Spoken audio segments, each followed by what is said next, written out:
Caring for young, elderly, and vulnerable has been a key part of the social protection system integrated with the healthcare system in many countries for many years. A way to respond to the different needs of a person from birth to death, and a way to create better well-being and inclusiveness. But across the last decades, governments, the business community, and often trade unions as well, started talking about a care economy. This turned what used to be the right to care into an economic opportunity. Since then, the care services has been transformed into an extractive market for the few rich. This commercial model only works for those who can afford it. It's a disaster for those who can't. Then the COVID-19 pandemic struck and revealed a deep crisis of care. The question is, who cares for what? And how do we value care? The sad reality is our current privatized system with understaffed and underfunded facilities focused on making profit is not protecting users and workers. Instead, it is causing thousands of needless deaths. Meanwhile, women across the world are left to face an even greater burden of unpaid, unseen care work at home, as well as juggling their jobs, increased stress, and other demands.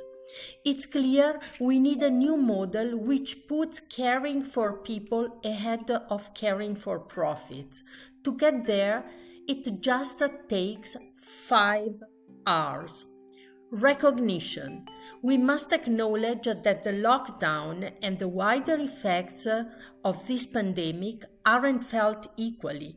As a school closes, our families grow sick, our elderly need special attention, women overwhelmingly bear the unpaid burden of these duties. Reward.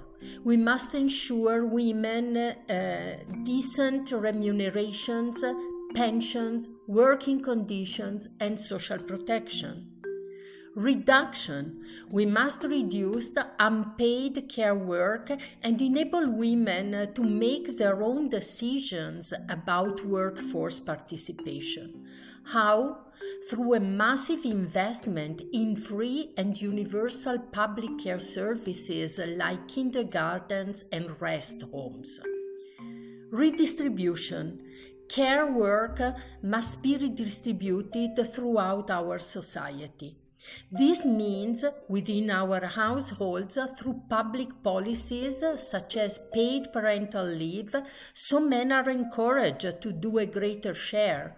But it also means considering care work not as an individual burden, but as a social good, a productive activity contributing to the national GDP.